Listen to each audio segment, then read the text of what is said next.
Bonjour à tous, c'est la preview de la semaine 24 de la NBA Fantasy Salary Cap.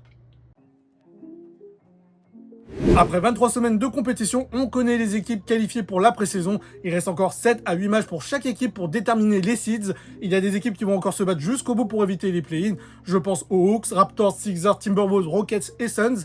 Le dernier classement à la course au titre de MVP de la saison régulière a fait beaucoup parler. Victor Wembanyama s'est emparé de la première place du ladder, une surprise pour beaucoup de personnes de la communauté.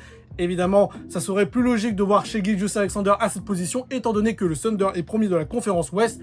Si vous voulez mon point de vue, ça m'importe peu que Wemby ait le titre de MVP ou non cette année, car je pense que c'est juste un coup de com' de la part de la NBA qui a rebondi sur les dernières déclarations de notre franchise sur son mérite d'être MVP. Je suis persuadé qu'il aura ce titre un jour, mais pour moi, ça ne sera pas pour maintenant. On peut être que fier de voir un Français aussi proche de cette récompense. Si vous aimez la vidéo, n'hésitez pas à mettre un pouce bleu. Je continue d'attirer votre attention sur cette nouvelle fonctionnalité de YouTube qui permet de booster une vidéo. Ça m'aiderait à gagner davantage en visibilité. Comme d'habitude, si vous voulez vous tenir au courant de mes prochains contenus, que ce soit du format short ou long, abonnez-vous à ma chaîne. Il faut arrêter de banaliser les perfs de Nikola Jokic. Le Serbe est excellent et avec lui, les Nuggets viennent d'enchaîner leur 6e victoire d'affilée. Pour cette semaine 23, il a compilé 293 points fantasy en 4 matchs. À 37 ans, Kevin Durant continue d'être performant. Il a totalisé 208 points fantasy sur cette semaine écoulée. Les Rockets vont se battre pour conserver leur place en playoff et ils auront besoin d'un grand KD pour les 2 dernières semaines de la saison régulière. Pour moi, Luka Doncic va devenir le joueur du mois de mars à l'Ouest. Même contre des équipes faibles comme les Pacers et les Nets, le meneur de jeu ne lève pas le pied. Il continue à mettre plus de 40 points dans la tête de ses adversaires. Pour info, il est à 33,7 points de moyenne au scoring par match, ce qui fait de lui le leader dans cette catégorie de stats. Victor Wembanyama, notre nouveau numéro 1 du ladder MVP, a totalisé le même nombre de points fantasy que Luka Doncic. Il a encore 6 matchs à disputer pour être éligible aux récompenses de fin de saison. Et croyez-moi, il va continuer à tout donner sur le parquet.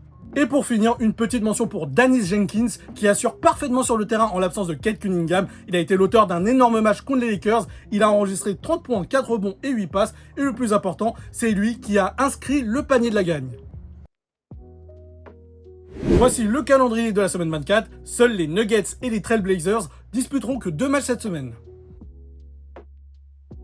Plus de place au pari, il faut du concret vu qu'on attaque les 2 dernières semaines de la compétition. Comme évoqué précédemment, les Hawks, les Sixers et les Raptors sont dans une bataille pour éviter de disputer les play-in à l'Est. C'est pour ça que prendre Jalen Johnson, Nickeil Alexander-Walker, Tyrese Maxey, Paul George ou Scottie Barnes, ça sera dans tous les cas d'excellents choix. Les gars vont tout donner pour s'offrir le luxe de se reposer un peu plus après la fin de la saison régulière.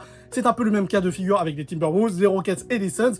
Pour le coup, je n'ai mis aucun joueur des Timberwolves. Les perfs de Julius Randle et Jaden McDaniels sont un peu aléatoires en ce moment et on ne sait pas dans quel état de forme sera Anthony Edwards à son retour de blessure au genou droit. En revanche, ça me paraît plus évident de miser sur Jalen Green chez les Suns et Kevin Durant chez les Rockets.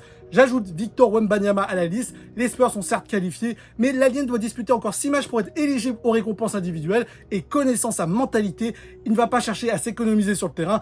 Attendez-vous à voir un Wemby très motivé et d'autant plus depuis qu'il est l'un des favoris au titre de MVP de la saison régulière. Aussi fou que ça puisse paraître, je vous conseille d'éviter Luka Doncic et Shai Gilgeous-Alexander. Luka Doncic fait un mois de mars extraordinaire, mais les Lakers n'ont plus grand chose à jouer. Et lui, à titre perso, il ne lui manque que 3 matchs pour être éligible aux récompenses individuelles. Il me paraît plus évident que le staff des Lakers va le mettre au repos. Ma prédiction, vous verrez encore le Slovène jouer encore 4 à 5 matchs minimum, puis il sera mis au frigo pour les playoffs. D'autant que Luka Doncic continue de traîner des petites blessures au niveau des ischio-jambiers et du poignet droit. Ça va lui faire du bien de se reposer un peu. Et je rappelle qu'il ne jouera pas ce soir contre les Wizards. Suite à sa 16e faute technique de la saison prise lors de son dernier match contre les Nets, tous les signaux sont au vert pour s'en séparer dès à présent. C'est un peu la même chose pour AJ, il n'a plus rien à jouer. Et puis il a toujours été ménagé par le staff du Thunder quand les matchs sont pliés rapidement.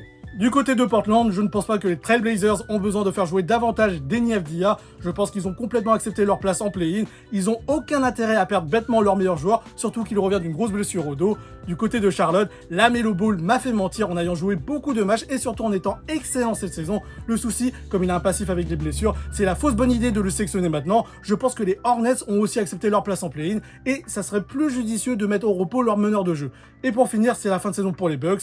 Giannis Antetokounmpo et Kevin Porter Jr. sont déjà écartés des terrains depuis un moment pour cause de blessures. Enfin ça, c'est la version officielle donnée par le staff des Bucks.